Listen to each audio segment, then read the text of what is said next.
3. Holy shit. So here's the new radiator. Something just busted in there. What's up guys, it's CJoy back with my Supercharged E46 M3. Today I got to replace the radiator because on the last track day it started to leak. So I got a new one coming in tonight based on the tracking number. So while I'm waiting for it, I'm going to get started by draining the coolant and removing the old radiator. And I actually kind of want to see why the old radiator was leaking in the first place. So let's jump into it. I'm going to be using some water wetter as well as some distilled water. I got 3 gallons. I think I could get away with 2, but just some extra ones just in case. I don't run antifreeze because it's a track car and I live in California, so it doesn't get too cold out here. I also picked up 2 tubs or storage plastic bins. Last time I did a radiator swap and drained the coolant, it was a mess, so trying to be prepared as much as possible. If I had to guess, I believe the leak is probably coming from somewhere from the top of the radiator. This little foam piece I have here that kind of seals the space between the radiator and the radiator fan is a little moist and was wet when I first got it back to the house. Additionally, there was this little white spot on the last track day video where I believe coolant was kind of like squirting on this area and kind of just making a mark to kind of indicate that, I don't know, I think the leak is coming from the top. We'll see when I pull it off. I also checked the front of the radiator. I didn't see any like big holes or debris flying in there and poking a hole or busting a hole through it. So my guess is maybe just thermal cycling and something cracked, maybe a weld or a fin or something. Like I was saying, I have a CoyoRad radiator, and I just realized looking down underneath as I was getting ready to catch the coolant coming out, the radiator doesn't have any drain plugs. So I think what I'm going to have to do is remove the lower radiator hose from here and drain it from there. This is going to be super messy for sure.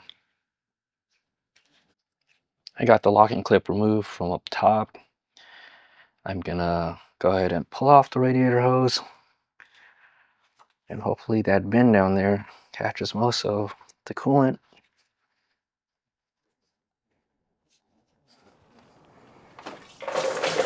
Holy shit.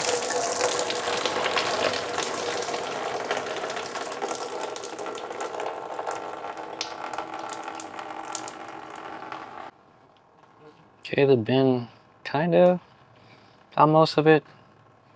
Just some splashing. I know, based on that coolant color, maybe I did have antifreeze a little bit mixed in. Thought I just had water and water wetter in here. Okay, this next one's gonna suck because the engine drain bolt is way down there, kind of like above the steering rack. I don't know if it's focusing right, but that's gonna release more coolant once I remove the drain bolt, and it's just gonna get on everything underneath. Okay, I got the engine coolant drain plug loosened up, which took a second because it was super hard to get to. Now I'm just gonna remove it and let it drip everywhere. I got 2 bins now because the coolant is just pretty much gonna go everywhere. Here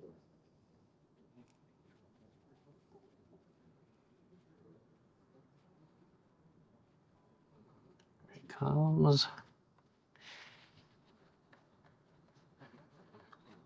Okay, 1, 2, 3. Holy shit. Camera's getting wet.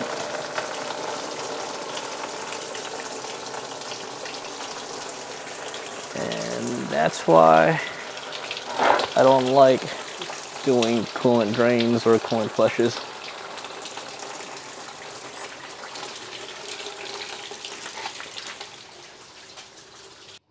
While I'm waiting for the UPS guy to come here and deliver me my new radiator, I think I actually need to remove the intercooler because all that ducting that I've been working on kind of sits flat on the radiator, so might need to get that out of the way. Forgot that I have one more hose to remove as well. So, yeah.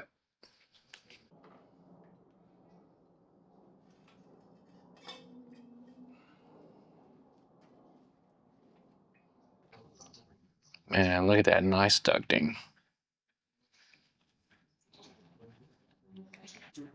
I'm in the process of removing the electric radiator fan. I don't have an OEM clutch fan, so it's a lot easier because to get the actual radiator out, I think I need a little more clearance to clear the pulleys. So I'm going to take the radiator fan off first. Thought I was going to be able to take the radiator along with the fan, but the fit is tight back here. Ooh. That here. Guess one more bolt holding it. I think it's a Torx. Ooh. And I think I know why the radiator is leaking. You guys got to see this when I pull it out. And my suspicion was right.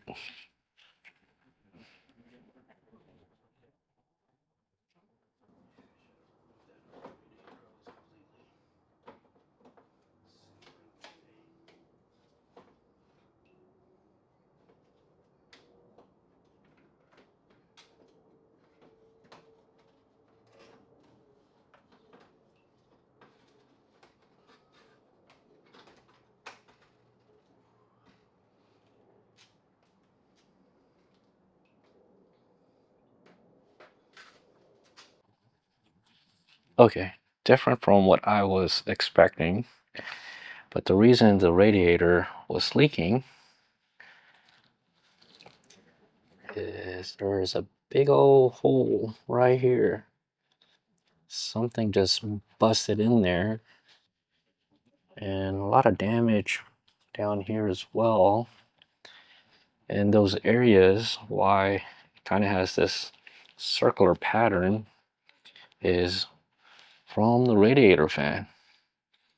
This is weird because this is the back of the radiator. This is facing the engine, so it's not like there's any debris coming in this way. And there's some damage right here too. And I'm looking at the back of the fan. I don't see anything there. But I think I'm just gonna run without my fan. To be honest, the only reason I have the fan is for dyno purposes. When I'm actually on track, my car doesn't overheat with it off. So maybe just to mitigate this risk going forward, stop using radiator fans.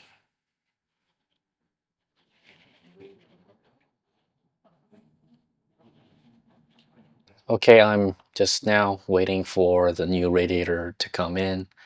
So not sure if this is going to be the outro video. It depends what time it comes in and if I'm still motivated to continue working later. But maybe I'm going to grab some dinner real quick. Oh, I got to also play around with that new vacuum fill tool. So maybe I'll crack that open and remember how to use it because it's been a while since I borrowed my friends, and so I picked one up for myself, and yeah, maybe I'll relearn how to use it. This is the new tool that I got. I got it from Amazon. It's called OEM Tools. Not sure if they're a supplier for actual OEMs. You do need to supply your own air. So this piece here sits into your expansion tank opening where you fill the radiator, like the radiator cap. It does come with adapters, so kind of like universal fit for whatever radiator you might have. So this is how it sits on the car. I have an aftermarket reservoir, so yours might look different, but basically you put your shop air here, you open the valves. This will basically vacuum out everything in your coolant system, not just here but your entire system, and spits it out of here. There shouldn't be a lot of liquid left because we kind of drained everything. So when that's done, you close these valves and you should be registering some vacuum if you don't have a leak. And once you're confident you don't have a leak, as soon as you open this valve, it will suck up coolant from this pickup line and will vacuum fill your system. I just checked the tracking number on the radiator, and unfortunately it's gonna come in tomorrow now. So I think that's it for tonight. I'll pick this up again tomorrow whenever the radiator decides to show up. Here we are on the next day. Finally got the radiator in, just came in. So I'll do a quick unboxing. Again, nothing wrong with my CJoy radiator. I ended up going with this radiator. Ain't gonna lie, I don't even know how to pronounce the manufacturer's name. Is it do88 or do88? Whatever. But it was recommended from the owner. And the other reason I got this over the CJoy is because I got it from FCP Euro, and I hear that their warranty is really good, so went with this one. Hopefully the dimensions are somewhat the same because I did all that ducting to the CJoy, so hopefully I don't have to do any modifications to the ducting. That would just be more work. This kit does come with silicone radiator hoses.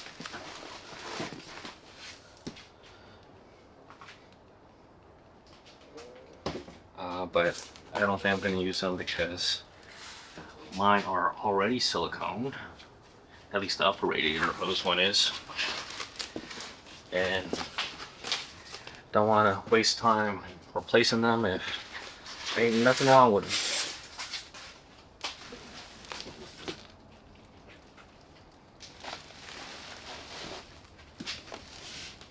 them. One more radiator hose.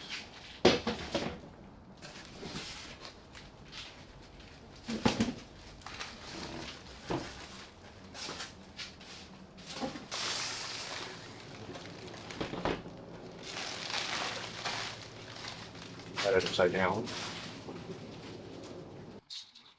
So here's the new radiator. Looks like a radiator. I don't see too many differences. What I thought was a drain port was actually maybe a breather port up here. Oh shoot, there is a drain port. So unlike the CJoy, there is a drain port. So this is now better than the CJoy. Yeah, I have a feeling some of these little pieces at the bottom, I don't recognize them on the CJoy, but it might be in the way of the ducting, so we'll see. Same thing with this and this. Yeah, I have a feeling the ducting will need to be modified to make this part work. So here's the duct that I made, and like I was predicting, these little extra standoffs that are on this radiator and not on the CJoy, it's gonna get in the way of the ducting that I made. So what I'll probably have to do is either cut these tabs off, or maybe you like fold them inward to kind of clear these standoffs. Okay, let's get this thing mounted.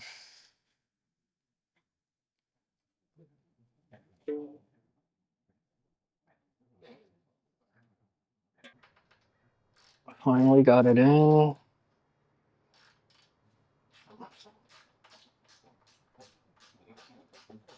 Okay, I said I was gonna try and keep the original silicone hose that I already have, and this is the OEM elbow, and this elbow goes to the overflow line, but I can't keep this. So what they did was they supplied a one-piece elbow to replace this part here, and that's why this extra fitting or port and a breather valve, I guess, or a breather port is on the radiator. So I have to use this. So here we go.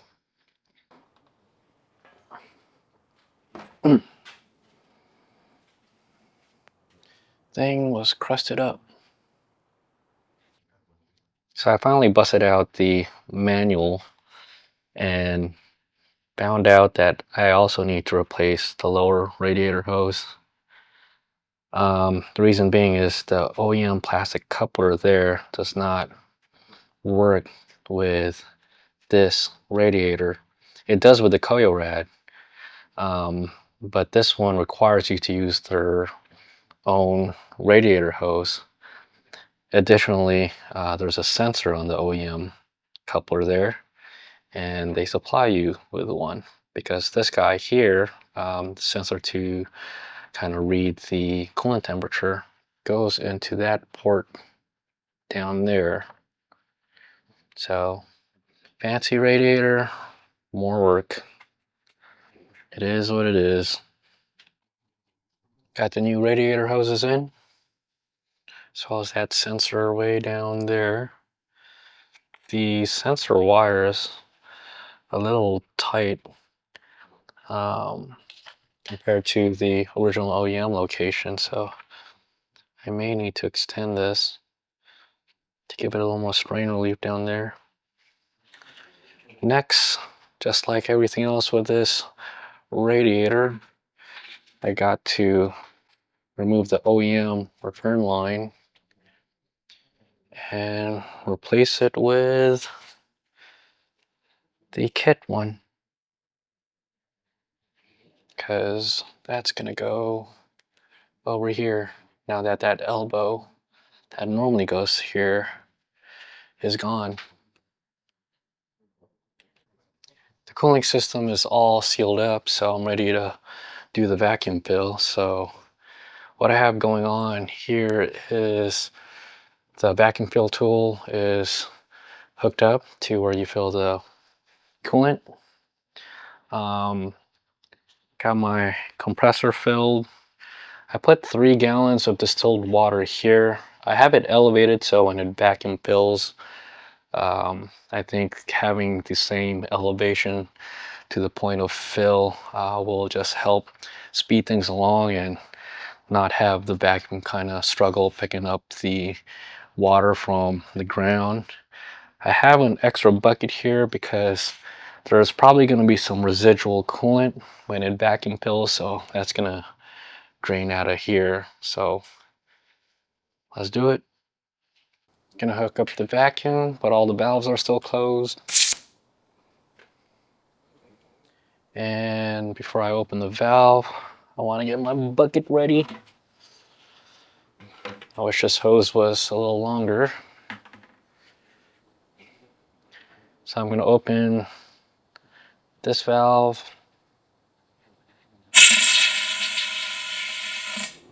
Actually, I'm gonna open this one first. I guess it doesn't matter. And this should create the vacuum as I open it.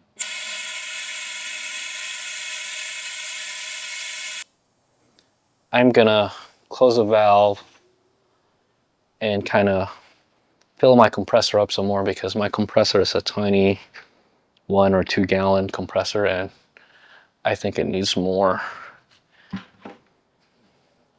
air.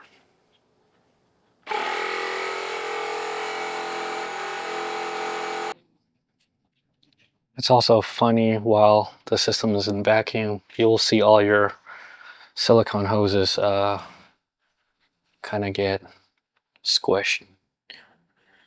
But as you fill the system back up, it's gonna expand again. While the compressor was filling, I went ahead and just kept an eye out on the vacuum gauge. Basically, you want to make sure your vacuum is not moving or losing vacuum, because then that would indicate that there's a leak somewhere. Another side note, I put 3 gallons of water here. I didn't put the water wetter in yet, because I think the system actually takes 2 gallons or less, and I don't want to put the water wetter in there, because if it doesn't suck up all of the liquid, then I am missing out on putting in all of the bottle of the water wetter in to the coolant system. So I think once it's filled, I'll just top it off with the water wetter.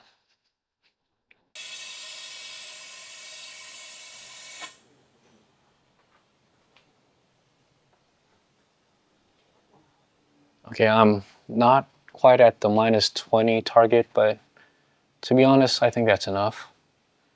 So I'll just give it a few seconds to make sure I don't see the gauge move. Again, that would indicate a leak.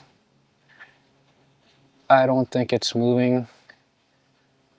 So what I'm gonna do now is make sure my feed is always submerged below the water line. Yeah, it's not moving. So time to fill. While I was doing the vacuum, there was no residual coolant that came out.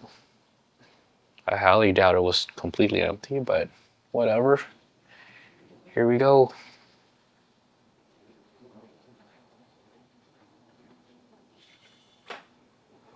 There goes water shooting into the system.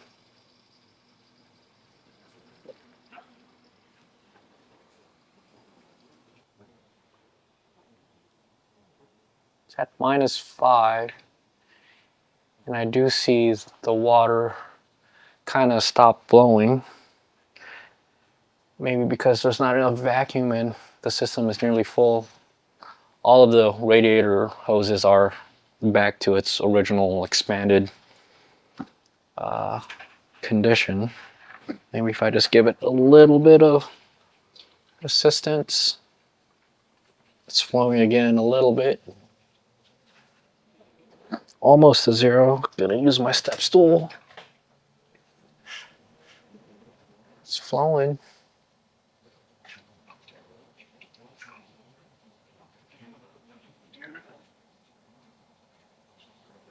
And it stopped flowing. I think that's pretty good. There's only like -3. I'm guessing it's PSI. The gauge doesn't have units. There's only about maybe 2 PSI left. Come on. Come on, physics and gravity. Yeah, that's all it's gonna be.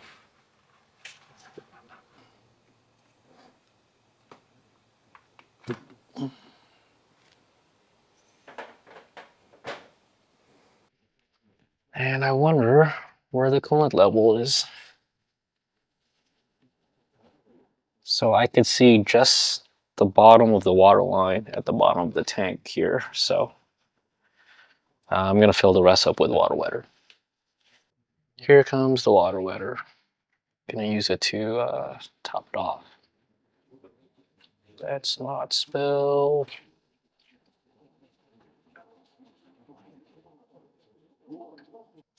Okay, I'm calling it a night. I know I should probably run the car and make sure the system is bled, but I still got to put the intercooler on, and there's still other projects around that intercooler that I want to do that require it to be off, so I'm not just going to start the car just yet and do the extra work, but I call it a success, so until the next one.